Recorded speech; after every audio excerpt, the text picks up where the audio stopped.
CIAP, Centro Espírita Altivo Panfiro.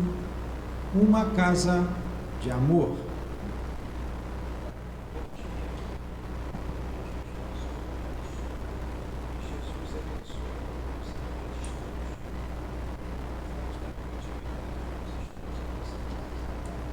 A nossa casa de amor com a obra da nossa irmã Ivone, Memória de um Suicida.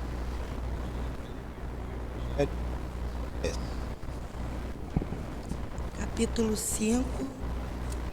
Bem-aventurados aflitos. O item 8.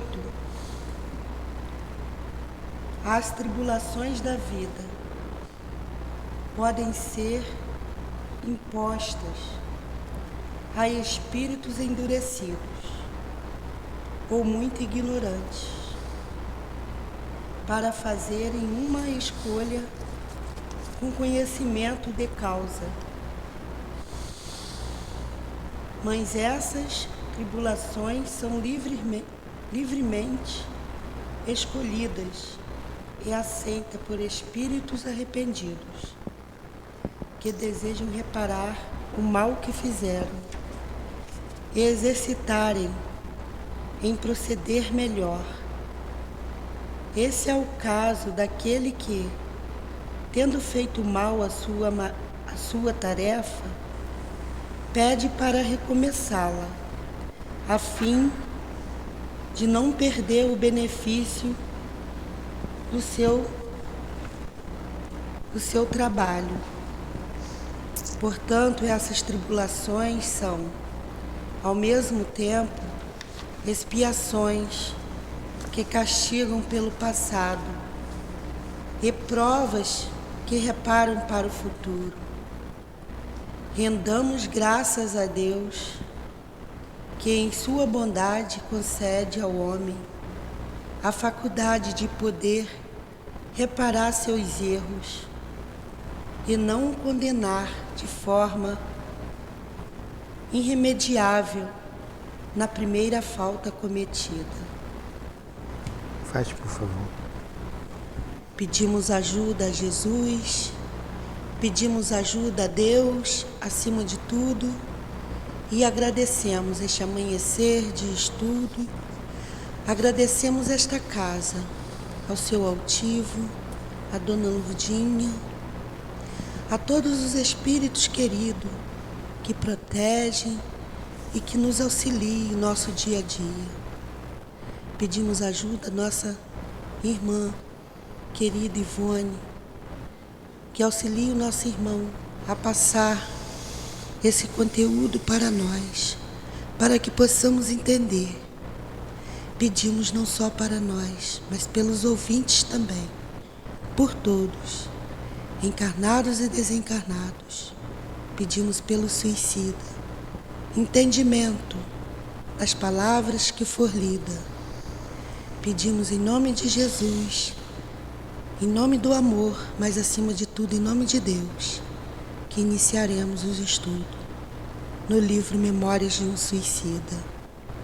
Que assim seja.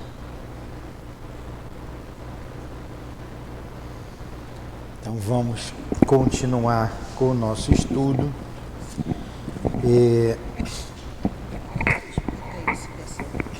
Esse grupo de espíritos estava visitando então o setor da reencarnação. E naquele setor da reencarnação, vários outros departamentos dentro dessa instituição, vamos dizer assim, que ele disse lá atrás ser uma cidadela enorme, né?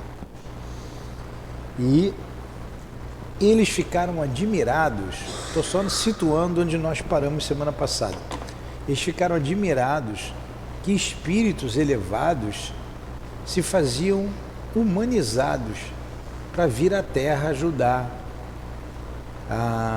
a esses que precisavam reencarnar e precisavam de uma família. Eles vinham em busca dessas famílias, vinham em busca dessa ajuda.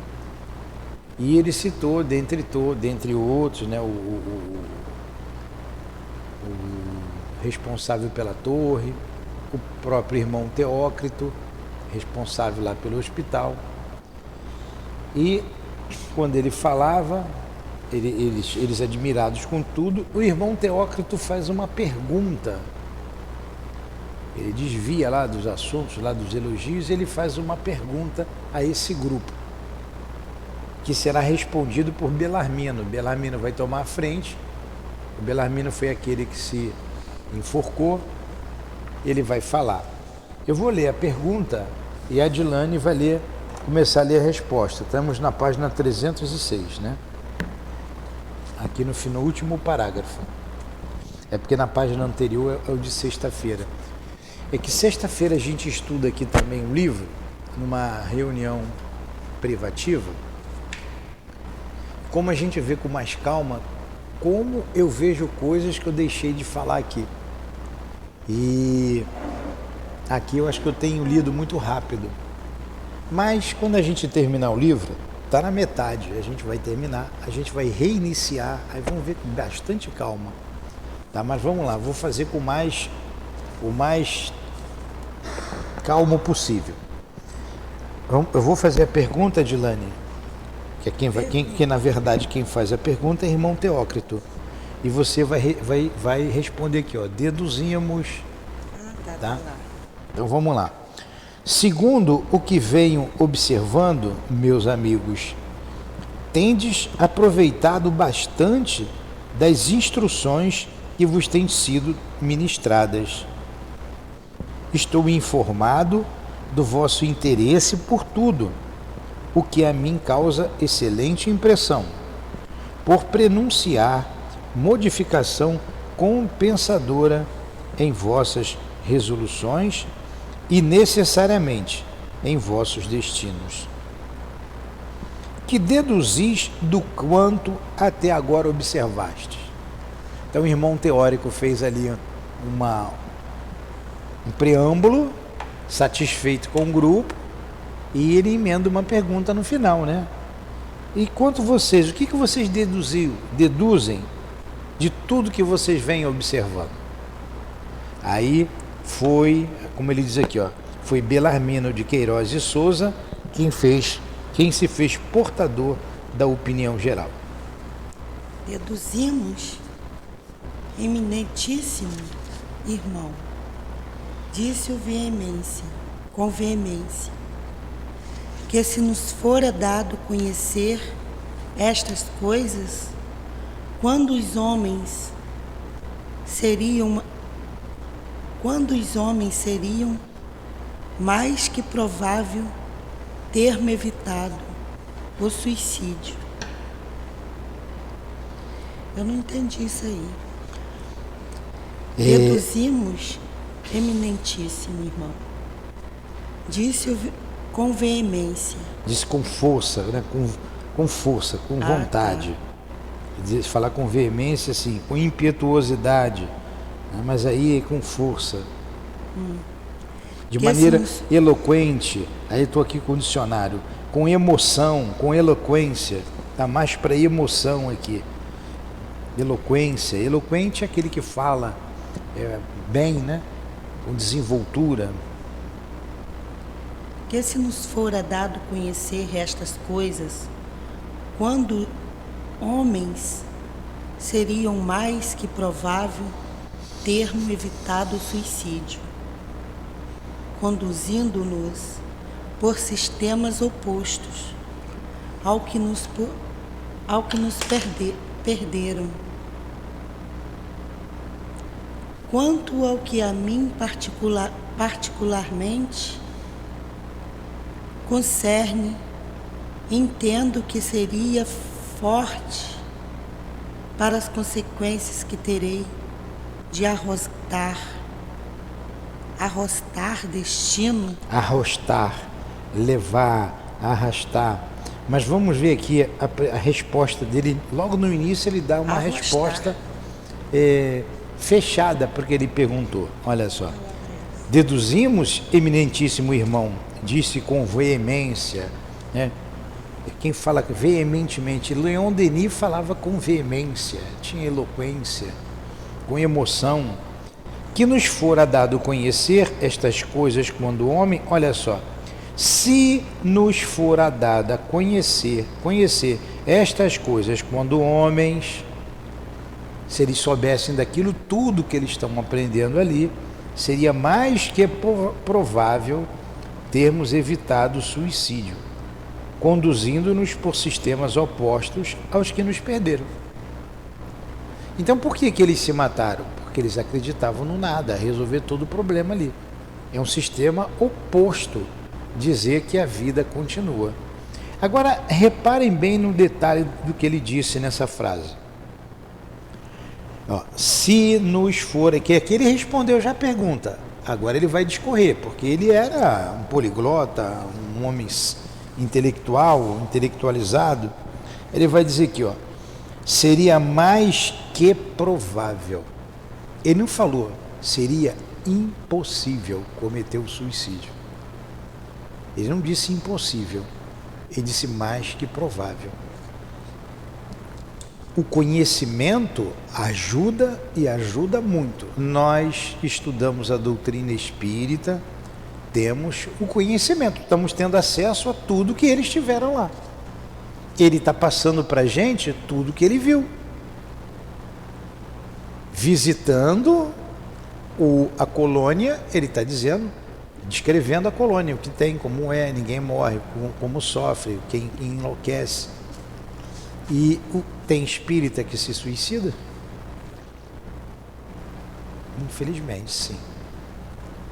Então não é impossível, é mais que provável a gente não se suicidar, porque a gente tem conhecimento, a gente tem um recurso da prece,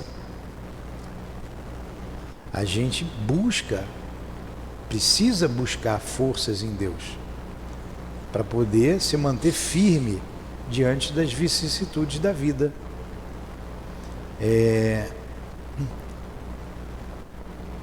Quando a gente vê alguém que se diz espírita se suicidar, é uma dor muito grande. A gente fica se perguntando onde que houve, se foi de uma casa espírita, né? Onde que nós falhamos, a gente até busca a culpa na gente mesmo, né? Então, é um ato muito contrário à lei de Deus, de grande sofrimento, e que a gente precisa estar atento. Vamos lá. Aí ele continuou. Ó, vou ler de novo esse pedacinho que ela falou. Disse com veemência que se nos fora dado conhecer estas coisas quando homens, seria mais que provável termos evitado o suicídio, conduzindo-nos por sistemas opostos aos que nos perderam. Entendeu agora, Dilane? Entendi. Porque o sistema, a gente estudou lá no livro dos médiuns, sistemas são ideias. Então são várias ideias. A ideia que ele tinha é que a morte acabava com tudo. Ele, o Bellarmino, era discípulo de Augusto Conte. A filosofia positivista de Augusto Conte, materialista. Aí ela continuou lendo, ó, quanto ao que mim particularmente concerne, aí ele vai falar dele. Ó, quanto a mim, entendo que serei forte para as consequências que terei que arrostar destino afora. Ele está dizendo, ó, quanto a mim, isso tudo vai me deixar forte. Você veja que é um espírito decidido. Ele não tem medo.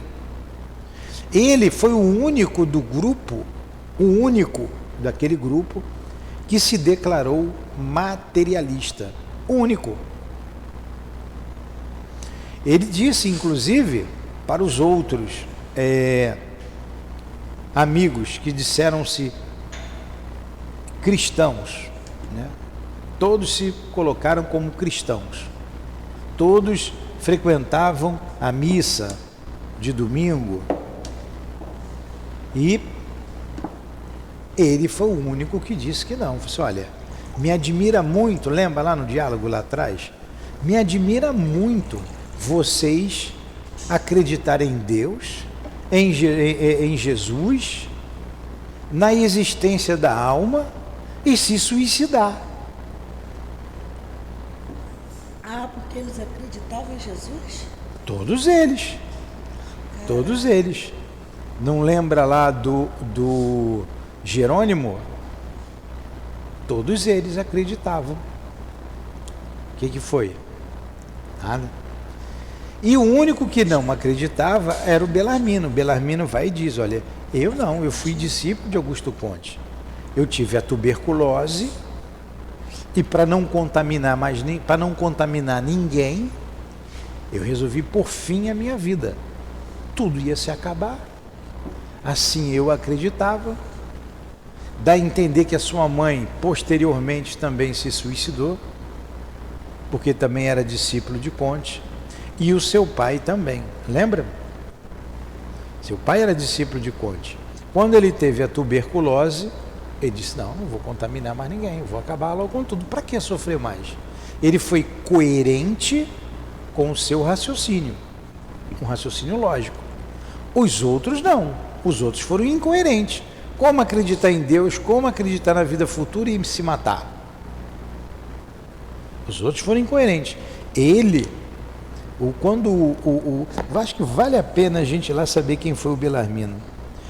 Quanto a mim, ao que me particularmente concerne, entendo que serei forte, a personalidade dele, para as consequências que terei que arrostar destino afora, até cobrir os déficits que me enxovalham a consciência.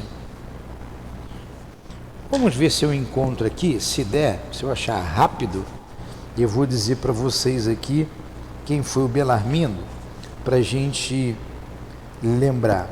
Deixa eu ver aqui, esforços, sugeriu empreender, deixa eu ver aqui no início. Me ajudem aí com o livro a falar do Belarmino aqui.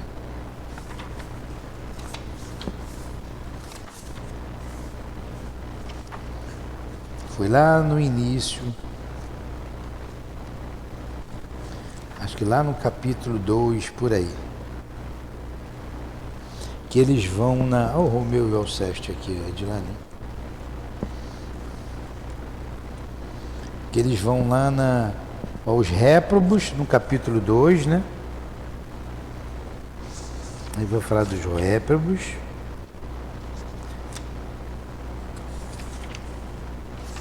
Poxa, que pena, eu vou ter que procurar aqui, não vou achar. Eles chegam do Vale do Hospital Maria de Nazaré, já no capítulo 3, e depois cada um começa a falar de si. Eu já estou aqui no capítulo 3, ó. Aí vem o primeiro, ó, fora Maura e Sobral que falava. Começou aqui, ó, a senhora minha mãe... Ao despertar, eu vou voltar um pouquinho, vou lá na página 57, depois eu vou pular algumas páginas para a gente chegar no Belarmino, que eu sei que vocês já esqueceram, algumas pessoas chegaram aqui depois, na página 57. Eles já estavam no hospital, eles estavam acolhidos no hospital, foram separados os homens das mulheres, eles recém tinham vindo do Vale dos Suicidas e foram hospitalizados. E lá eles se encontraram a cama limpa, um lençol limpo, tomaram banho, olha, bem as coisas bem materiais, né? E tiveram um sono profundo. E depois desse sono eles despertaram. Aí começa aqui, ó, ao despertar, depois de sono profundo e reparador, afigurou-se-me ter dormido longas horas e de algum modo senti que o raciocínio se me aclarava. Estou lá nas primeiras aulas, lá na página 57, todo mundo achou? Reconhecia-me de posse de mim mesmo como desoprimido daquele estado mórbido de pesadelo que tantas exasperações acarretava. Esse aqui é o... Hã? É o Belarmino? Não, quem está falando aqui é o Camilo. Ah, tá narrando. Aí vem as dúvidas, mais embaixo no outro parágrafo, ó, dúvidas amaríssimas, quer dizer, muito amargas, continuavam remoendo minha mente. O suicídio absolutamente não me matara. Então eles estão ali. Aí lá para as tantas, um começa a falar. Do nada, ó. Olha o que diz o Jerônimo. Vou falar um pedacinho do Jerônimo para vocês verem como ele era católico. Ó. Eu e Jerônimo... ainda não é aqui, ó. Eu e Jerônimo gemíamos de quando em quando. Ele está contando as dores dele. Olha aqui, vamos lá. Eu queria saber vou ler esse olha aqui. Eu e Jerônimo, está na página 54? Tá, eu já vou chegar lá. Aqui a gente vai saber como é que Belarmino se matou. Vamos aqui. Eu falei 2 vezes que ele tinha se enforcado, mas falei errado. Vamos lá. Oh, meu Deus, meu Deus. Eu e Jerônimo gemíamos de quando em quando, estou lendo na página 58, sob o imperativo do ferimento feito no ouvido pela arma de fogo. Nossa. Quer dizer, Jerônimo e o Camilo se mataram com um tiro na cabeça, que utilizáramos no momento trágico. Mário Sobral estorcia-se o pescoço entumecido, quer dizer, inflamado, né? A esbater-se em cacoetes periódicos contra a asfixia,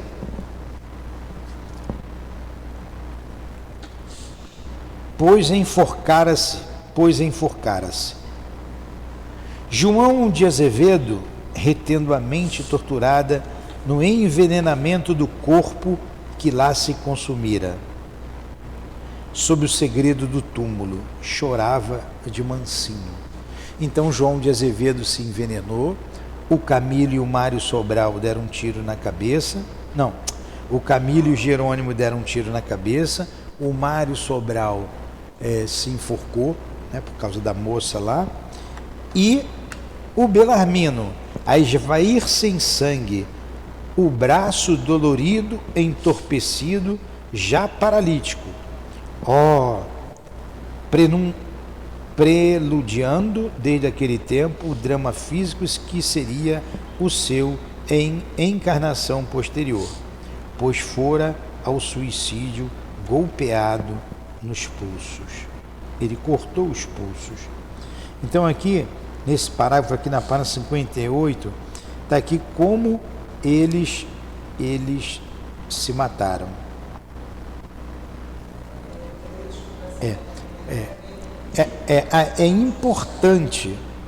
É importante a gente saber isso e não esquecer. Eu mesmo não lembrava do Belarmino. E olha, já li isso aqui umas 10 vezes, né? Cabeça ruim a minha. Então ele se matou cortando os pulsos. E vocês vejam, depois de anos no Vale dos Suicidas, já estavam hospitalizados, o pulso ainda corria sangue e estava muito dolorido. O corpo já estava morto há muito tempo, mas ele sentia o golpe.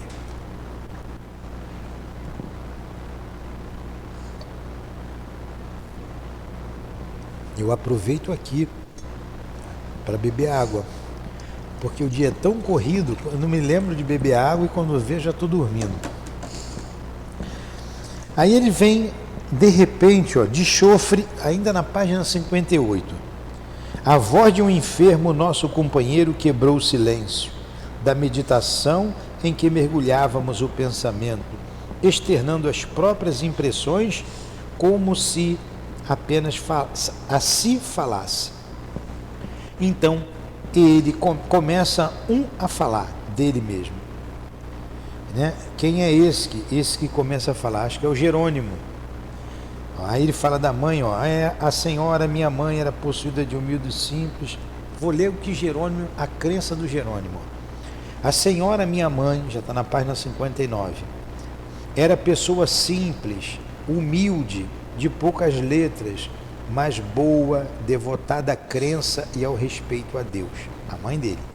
Afirmava aos filhos com estranha convicção, quando os reunia ao pé da lareira, a fim de ensinar-lhes as orações da noite, de mistura com os princípios da lei cristã, que todas as criaturas trazem uma alma imortal, criado pelo Ser Supremo e destinada à gloriosa redenção pelo amor de Jesus Cristo,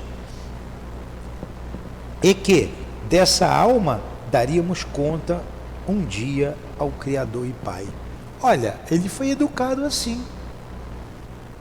Por isso que o Belarmino falou, muito provavelmente não cometeria o suicídio.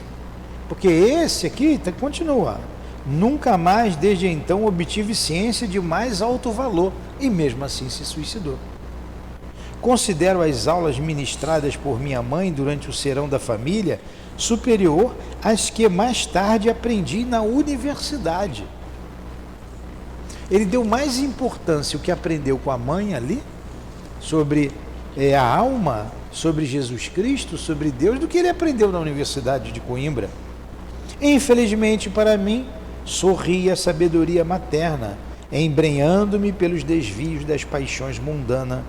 Contudo, ó minha mãe, eu aceitava a possibilidade da crença formosa que tentastes infundir em minha alma rebelde. Não fui propriamente ateu. Não era ateu. E ele vai continuar aqui falando dele, que nós vimos com muito cuidado no início. E aqui lá para o meio diz assim, ó minha mãe, tu dizias a verdade, ó meu Deus, tu existes. Aí ele continua dizendo. Aí quem que falou aqui? Mário Sobral, ó.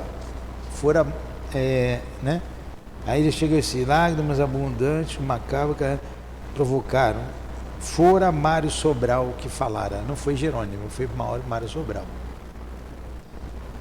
E ele vai continuar, Mário, descreve aqui Mário, vai descrevendo. Agora que entra Jerônimo, eu faço uma confusão danada, eu já estou ficando meio velho, sabia? E ó, agora que entra Jerônimo, vou ler aqui na página 60. Você que chegou depois, como é que é seu nome? Não tá, Fernando, não é importante saber disso? Aí diz aqui embaixo, Fernando, na página 60, ó. Jerônimo entra no meio da conversa. Jerônimo, os detalhes eu não lembro, mas a história toda eu sei. O Jerônimo não quer nem saber que o outro estava ali falando da sua vida, ele vai, entra e começa. Era-se esse Jerônimo de Araújo Silveira, o mais impaciente e pretensioso entre os 10, mais incoerente e revoltado. Olha a personalidade do Jerônimo. Jerônimo de Araújo Silveira, impaciente, pretensioso, incoerente e revoltado. Olha o que ele diz. Aliás, eu jamais descri da existência de Deus, Criador de todas as coisas. Fui, isto é, sou. Eu sou, pois não morri, na página 60. Católico militante, irmão remido da venerável Irmandade da Santíssima Trindade de Lisboa, com direitos a bênçãos e indulgências especiais quando necessário. Realmente ele é bem Bem católico. Não, bem pretensioso, né? Incoerente. Então ele está ali, ainda está rogando as bênçãos e indulgências que ele tem direito. Que ele pagou por isso. A indulgência é você pagar lá para a igreja rezar por você. Aí vem aqui um chispes aqui do outro, e eles vai continuando falando. Depois Mário Sobral entra de novo a falar da vida dele, que ele se matou lá por causa da Eulina, né? Eulina era amante dele, a Eulina não quis nada com ele e ele se matou, e matou Eulina. Ele estrangulou Eulina e depois ele se enforcou lá no caibro da casa. O Jerônimo se matou porque ficou mergulhado em dívidas. Aí ele continua falando, Mário Sobral.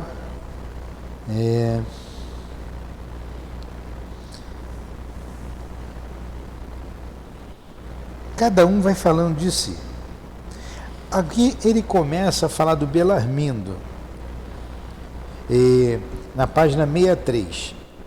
Dá vontade de ler tudo de novo, né? De tão interessante que é. Vou acabar o livro e começar ele de novo. Não, mas para a gente entender lá aquele pedaço, a gente precisa entender como é que cada um é, né? Olha aqui o Belarmino, o que vai falar com veemência. Quando saímos do Belarmino, a gente volta para lá. Belarmino era alto e seco, muito elegante e fino de maneiras. Dizia-se rico e viajado, professor de dialética, de filosofia e matemática, e poliglota. Cortejo respeitável para um só homem que se arraste na terra. Não havia dúvida, mas que não o impedira de demorar-se, e mais o monóculo, o fraque, a bengala, ele vai colocando aqui como ele se comportava no Vale do Suicida. Ó, nas pocíguas do Vale Sinistro, e o Camilo se irritava com ele, porque ele nunca largou nem o monóculo, nem a bengalinha dele. Aí ele continua no outro parágrafo, porque era doutor honorificado por mais de uma universidade, olha o cabedal de conhecimento dele, jamais revidou minhas impertinências, porque o Camilo era danado, né? Polido, educado, sentimental, chegaria também a vera bondade de coração, se a par de tão bonitos dotes, não carregasse os defeitos do orgulho, do egoísmo, de a si mesmo endeusar por todos, a todos se julgar superior. Olha como é que o orgulho destrói a gente, né? Ele seria perfeito se não tivesse orgulho e egoísmo. Aí ele é fustigado pelo Camilo, né? Não responde. Aí Camilo continua aqui, ó. Olha o que ele diz aqui, olha o que Belarmino diz. Eu julgava sinceramente que o túmulo absorveria minha personalidade, transmudando-a na essência que se perderá nos abismos da natureza. Seria o nada. Ele acreditava nisso, piamente, no nada. Ele era materialista, ao contrário de todos os outros. Olha o que ele diz ainda mais, um pouquinho.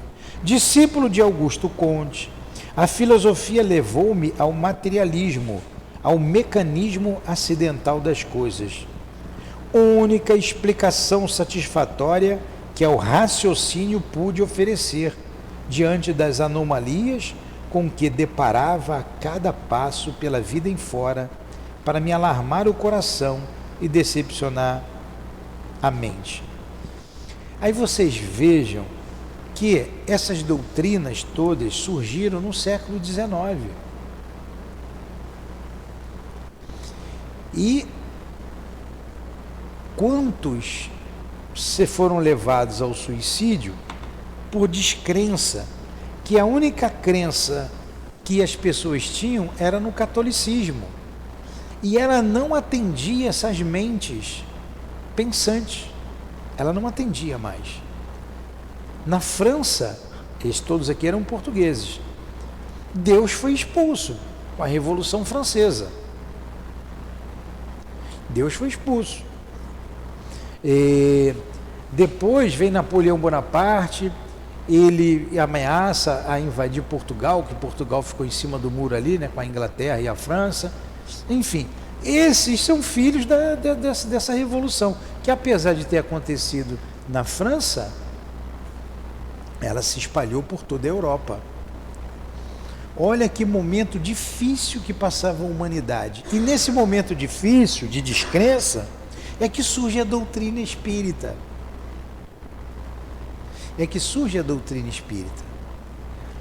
E eles estão dizendo aqui, olha, se eu tivesse, ele vai estar dizendo lá, se eu tivesse esse conhecimento, muito provavelmente eu não me mataria. Ele está falando por ele não está falando pelos outros, porque os outros todos acreditavam em Deus e na vida futura. Então nós, apesar de acreditarmos, não estamos livres se a gente não vigiar. O vigiar e o orai continua. Quero ver aqui a parte que ele diz aqui, que se ele se vê perplexo diante dos outros, né? Aí vai falando dele aqui. Não fui jamais dado a namoramentos de baixa ou elevada classe. Para que amar? Olha o raciocínio do Bellarmino. Para que amar? Constituir família, contribuindo para lançar à vida outros desgraçados a mais. Se a filosofia convencera-me, além do mais, de que o amor era apenas uma secreção do cérebro. Ele usava o raciocínio puro. Olha, vou pular um pouquinho. Fui um infeliz, como toda a humanidade o é. Somente no ambiente sereno do lar desfrutava alguma satisfação. Agarrei-me ao lar quanto possível, pesaroso de um dia, ser forçado a abandoná-lo para me aniquilar entre os vermes que se nutriam da minha individualidade. Minha mãe, que partilhava de minhas convicções, porque também recebera do meu genitor, bastava-me para a companhia nas horas de lazer. A mãe também era discípula de Augusto Comte, e o pai também. Pai, mãe, e passaram isso para o filho. O móvel da minha tentativa de suicídio, como vê, não foi desgosto amoroso, como aconteceu com os outros. Foi a perda da saúde. Fui sempre fisicamente débil, franzino, um triste sonhador, infeliz e insatisfeito, apavorado do existir. Incorrigível desconsolo entenebreceu os dias de minha vida. Encerrado neste círculo deprimente, vi a tuberculose apossar-se do meu organismo, mal hereditário, que me não foi possível combater. Desenganado pela ciência, preferi então acabar de vez, sem maiores sofrimentos, com a matéria miserável que começava a apodrecer, sob a desintegração fornecida por uma moléstia incurável, matéria que por sua própria natureza, destinada era à podridão da morte, ao eterno tombo nas voragens do nada. Um raciocínio lógico. Os outros tiveram um raciocínio contraditório, porque os outros acreditavam em Deus.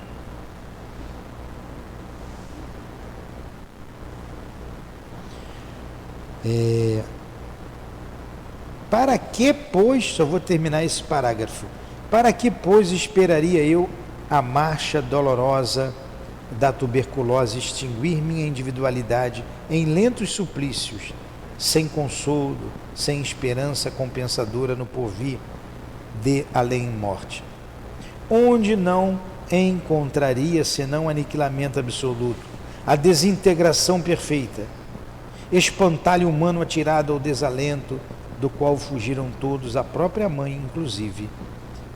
Quem o adivinharia? Aqui ele dá a entender que a mãe também se suicidou, temendo os perigos do contágio. Não, nem nesse pedaço não, que a mãe se afastou dele temendo o contágio, temendo pegar a tuberculose. Morrer era a solução boa, muito lógica, para quem, como eu, só via à frente um corpo aniquilado pela doença e a destruição absoluta do ser como desanimadoras expectativas.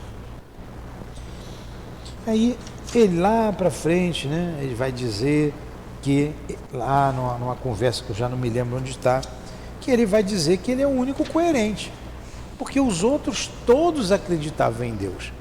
Por isso ele diz aqui então, quanto ao que a mim particularmente concerne, voltando ao estudo na página 307, entendo que serei forte para as consequências que terei que arrostar destino afora. Vai lá, Dilane, continua. Até cobrir os déficit. Que é isso? Déficit é o que está devendo. Déficit, estou em déficit. Você está em déficit na sua conta bancária. Você está em déficit, tá? Ou você está Com lucro, está com muito dinheiro. Ah, meu Deus, cada palavra. Aonde? Até cobrir os déficits que me enxovalham a consciência. Achou? Uma, Não, duas, fui três, rir. 4, 5, 6, 7 Sim. linhas. Ó, caro irmão Teócrito, quanto sofro, não, com quanto sofro, sinto-me agora um outro homem, ou seja, um outro espírito. Para ele foi fácil, inteligente, né? Continua. Acenderam-se em meu ser fachos de esperanças inapagáveis, que me fortalecem e reanimam por desonrosamente, induzindo-me a partir em busca do futuro, seja qual for, saber positivamente que existo, que sou, que serei, convencendo-me de que nenhum só dos meus afetos mais santos, de minhas aspirações, meus ideais, assim como dos esforços empregados para o enriquecimento de meus cabedais intelectuais e morais, se perderão jamais, triturados nas crenas execráveis da morte, por mim julgada outrora, o ponto final de tudo quanto existe. Olha a firmeza dele, de pensamento dele. Ó. Esse é quem? É o... É o Belarmino que está dizendo. Ó, caro irmão Teócrito, Legal. com quanto sofra, sinto-me agora um outro homem. Ele entendeu. Quantos aqui na mesa de trabalho nossa, quantos suicidas, que a gente tem um trabalho, volto a dizer, específico para esses irmãos, diz assim, eu tenho medo de voltar. Eu não queria voltar. Às vezes, suicidas reincidentes. Ele diz assim, eu não queria voltar. Eu tinha medo. E eu fali novamente. Eu não aguento essa prova. Não quero mais voltar. Então o espírito já está entrando derrotado. Ele está entrando na vida derrotado. O Belarmino não. Ele está entrando na vida como vencedor. Eu vou entrar. Olha o que ele diz. Olha só, vamos pegar aqui de novo. Ó, caro irmão Teócrito. Ele está respondendo para Teócrito. E está falando por ele bem colocou. Eu digo por mim. Com quanto sofra, claro, se suicidou, está sofrendo. Sinto-me agora um outro homem. Ou seja, um outro espírito. Acenderam-se em meu ser fachos de esperanças inapagáveis, que me fortalecem e reanimam poderosamente, induzindo-me a partir em busca do futuro, seja qual for. Ó, seja o que vir, eu vou resoluto. Saber positivamente que existo, ó, eu existo, que sou, que serei, olha que cabeça, convencendo-me de que nem um só dos meus afetos mais santos, de minhas aspirações, meus ideais, assim como dos esforços empregados para o enriquecimento dos meus cabedais intelectuais e morais, se perderão jamais. Opa, tudo que eu aprendi está comigo, é meu, eu sei, não vou perder. Os meus afetos, a minha mãe, meu pai, continuam sendo meus afetos. Não perdi também.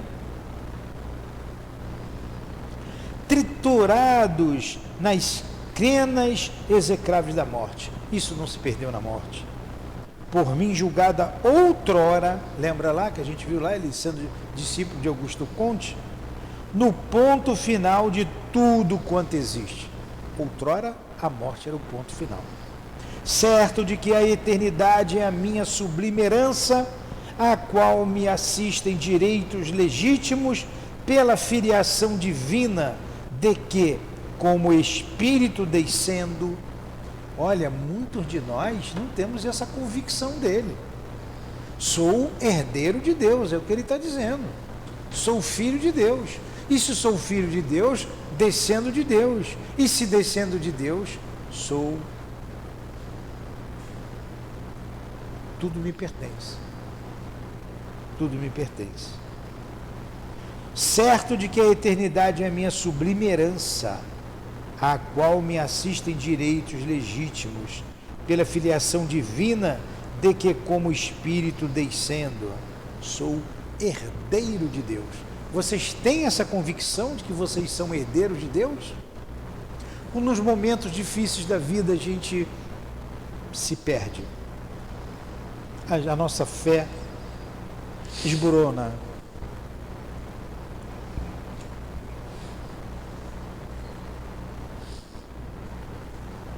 E por isso também capacitado de que deverei alcançar a sucessão dos évos, progredindo incessantemente, enriquecendo minhas faculdades com atributos que me levarão a atingir honrosamente planos magníficos da espiritualidade, com a conquista de mim mesmo para a realização do ideal divino. É para mim felicidade arrebatadora, que fará escurecer sacrifícios e lágrimas. Está decidido. Por tudo isso, sacrifícios e lágrimas vai ficar para trás. Eu vou vencer. Domar fadigas, arrastar todas, quer dizer, arrastar com ele, levar com ele todas as consequências delituosas do passado, para só me ocupar da conquista do futuro, ainda que tenha de galgar calvários dolorosos, excruciantes. Está decidido ou não está? Está decidido. Esse certamente veio e venceu, já voltou à pátria espiritual. Que Deus o abençoe. Um exemplo para nós. Ele está desencarnado. Mas isso aqui é para nós encarnados. Seja o que seja o que for que acontecer, a minha fé não vai ser abalada. Aconteça o que acontecer, apareça quem aparecer na minha vida, vou seguir em frente. Vou seguir em frente. Isso é pra gente, isso é pra nós. E quantos desistem da caminhada? Desiste porque o outro é feio, desiste porque o outro é bonito demais para mim, desiste, larga o trabalho, vai embora. Que fé é essa? Que espírito é esse? E ele está dando uma lição para a gente aqui. Ele está dando uma lição. Jamais, continua Adilane, jamais, como homem, está seu dedo aí, concebir possibilidades de tornar-me herói, de tão sublime epopeia. Essa história. Estou disposto a lutar, irmão Teócrito, a lutar e sofrer, para aprender, realizar e vencer. Sei o que me aguarda no embate das existências que se sucederam no meu trajeto. Vou ler de novo esse pedaço que é importante para nós. A gente tem que tirar para nós, ele que está falando. Senão a gente fica envolto no enredo e não percebe a verdade que ele traz para todos nós. É assim que a gente deve se comportar na vida. Aí o suicídio não vai fazer parte da nossa existência, do nosso pensamento. Nós vamos enfrentar a dor que for, a dor que tiver que enfrentar. Olha o que ele diz, e é assim que a gente tem que pensar. Jamais como homem concebi a possibilidade de tornar-me um herói com tão sublime epopeia. Quer dizer, ele está dizendo que quando ele foi homem, se ele tivesse conhecido tudo isso, ele seria um herói. Mas não foi. Aí ele diz, estou disposto a lutar, irmão Teócrito. Vocês estão dispostos a lutar? Você está disposto a lutar? Com essa cara aí, você está disposto a lutar? Não, não é assim que se fala. Sim, você está disposto a lutar? Isso, mas sim, parece um pinto. Você está disposto a lutar? Isso, melhorou. Se você disser para o seu marido, quando for casar num altar, você aceita seu marido como... Ele vai, ela não está me querendo não. Sim. Então ele está dizendo, estou disposto a lutar. Ó. Estou disposto a lutar, irmão Teócrito. A gente tem que dizer assim, estou disposto a lutar, Senhor. Me ajuda. A lutar e sofrer para aprender. Está disposta a sofrer para aprender? Sim, porque ela é mais novinha aqui. Está disposta? Se ela está, a gente tem que estar também. Porque a vida não vai ter facilidade para ninguém. Não vai ter. Sofrer não, né, André? Para aprender, realizar e vencer. Sei o que me aguarda no embater das existências que se sucederão no meu trajeto. Então ele já sabe que a vida dele vai ser de dor e de luta. Não tenha dúvida. A tua vida, como foi a minha, de todos nós aqui, é de sofrimento. É de luta. Não teremos tempos fáceis. Você não terá facilidade. Aproveita, estuda, aproveita a casa espírita. Mantenha-se firme. Nunca vire as costas para Jesus, como muitos fazem e são espíritas. Não é porque saiu da casa, é porque vão para o mundo. Saiu da casa, vai para outra casa, tudo bem. Vai ser feliz em outro lugar, vai trabalhar onde se sinta bem. Já saí de uma casa. Então, vamos continuar. Firmes. Sei que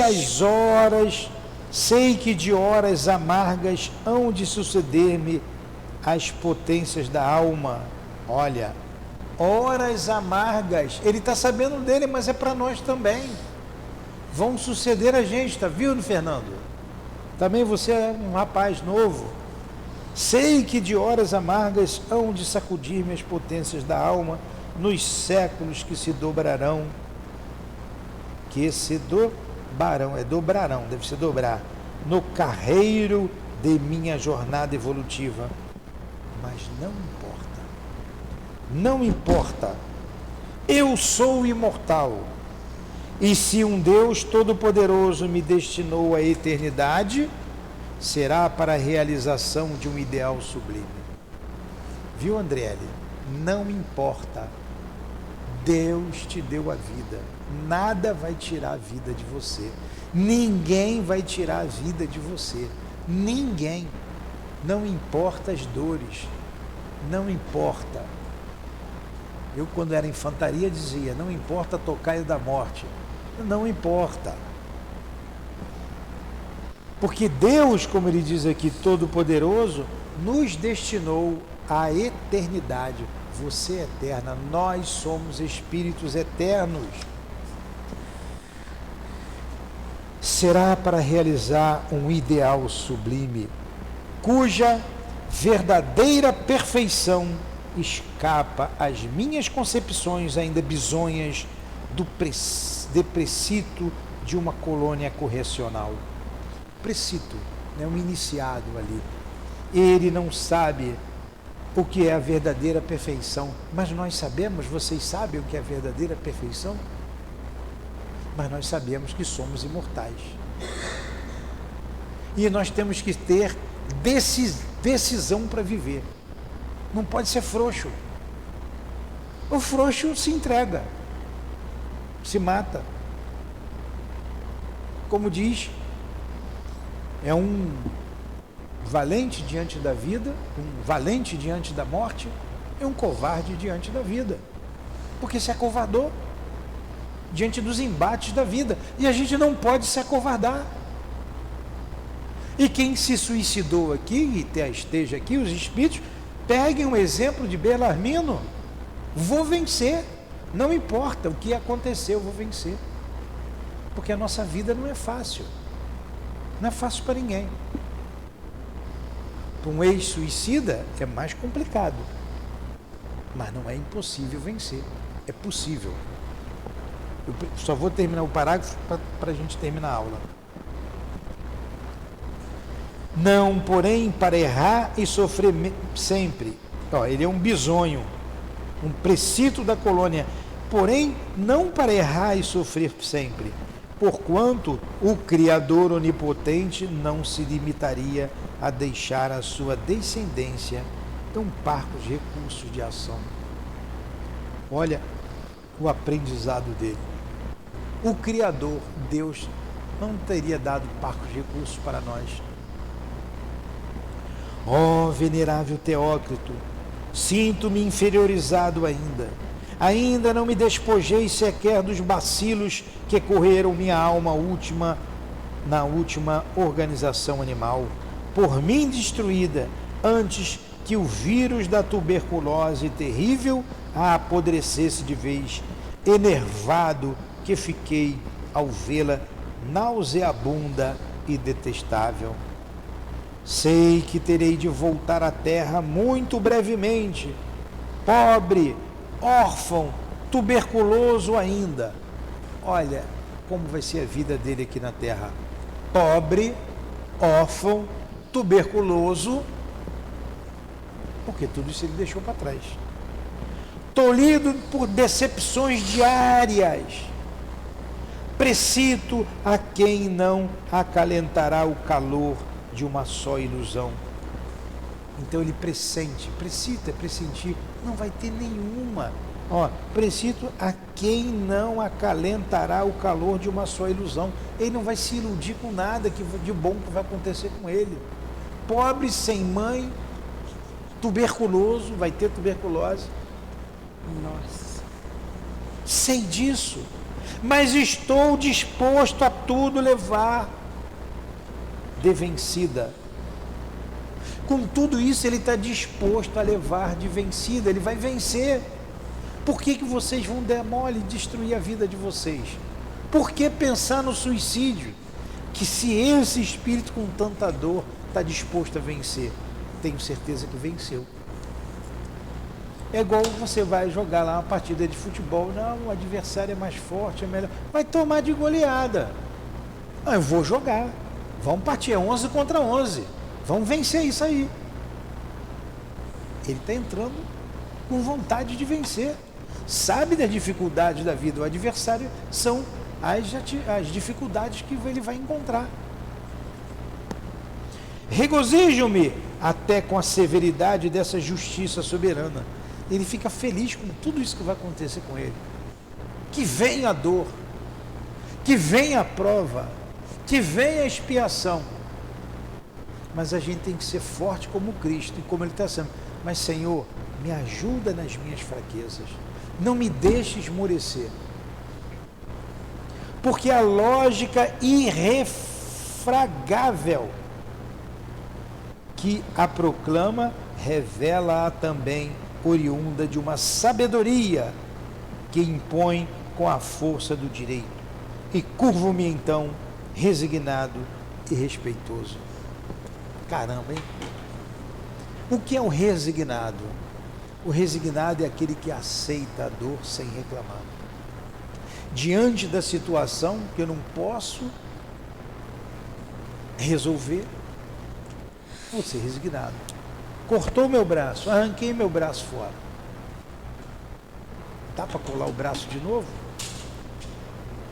Vou ter que ser resignado. Nasci sem um braço. Meu Deus, me ajuda. Vai nascer um bracinho aqui com o tempo? Não adianta.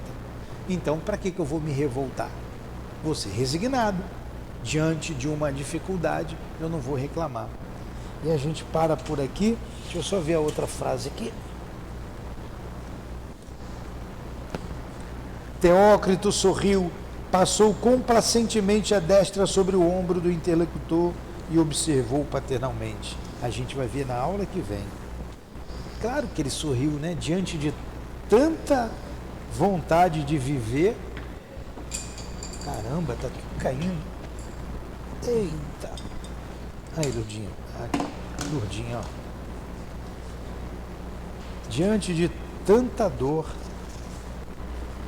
ele estava firme nos seus propósitos. Gostaram do estudo? Muito bom, né?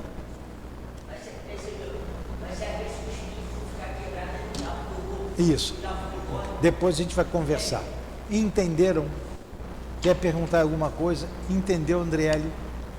Então, seja qual for a dificuldade da vida, vamos encará-la e vamos vencê-la. Tá? Vamos pedir a Deus força, porque a gente precisa viver. Porque só tem uma opção: viver. A gente vive no corpo, a gente vive fora do corpo físico. A gente vive no corpo físico e vive fora do corpo físico. Não existe a morte. Então, por mais que seja dolorosa a vida, a gente tem que viver. Tem que viver, porque não existe a morte. Não existe a morte por quê? Porque Deus não quer. Deus criou a gente para vencer.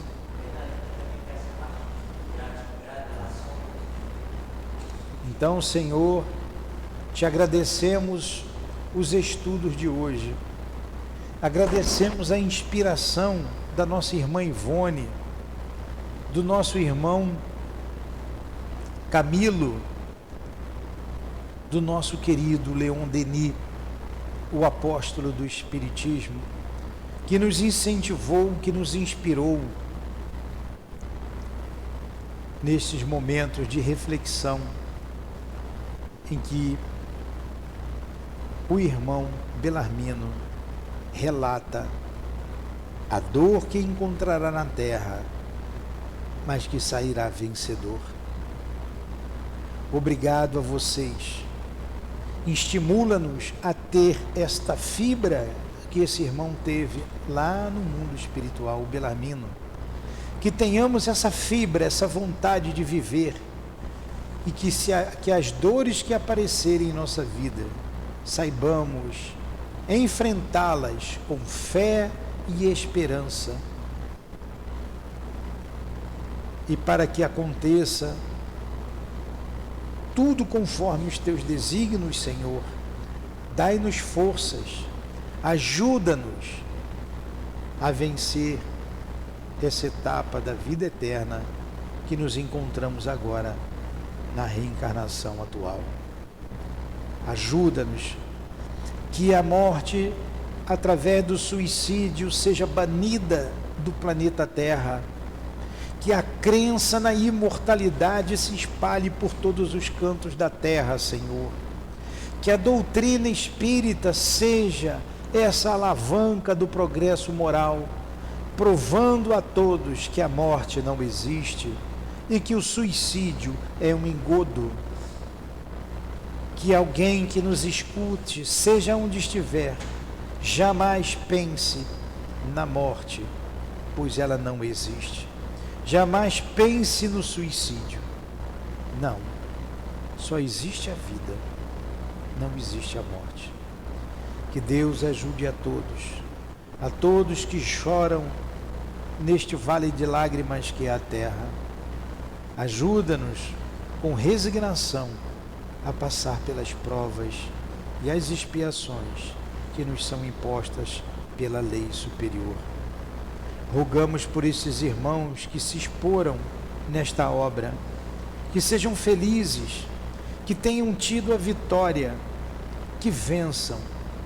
A Dona Ivone e todos esses irmãos aqui, o Camilo, o Belarmino, João de Azevedo, o caro Jerônimo, Mário Sobral. Deus abençoe a todos vocês. Deus abençoe a todos que se preparam para reencarnar, saindo da colônia Maria de Nazaré. Que Deus abençoe a todos que estão reencarnados, que vieram lá daquela colônia e que na última existência se suicidaram. Tenham forças, tenham ânimo, tenham coragem, que Deus está à frente de tudo, com Jesus, com os bons espíritos. Em nome desses irmãos queridos, em nome da irmã querida Ivone do Amaral Pereira, do Camilo, de Leon Denis, de Allan Kardec, em nome do altivo e da coluna de espíritos que dirige o SEAP, das irmãs queridas, da minha amada Lourdinha, em nome do amor, do nosso amor, minha querida, do amor de Jesus Cristo, mas acima de tudo, do amor de Deus, nosso Pai Todo-Poderoso, é que damos por encerrado os estudos em torno do livro Memórias de um Suicida. Que Maria Santíssima, com seu amor materno, envolva todos nós. Que assim seja.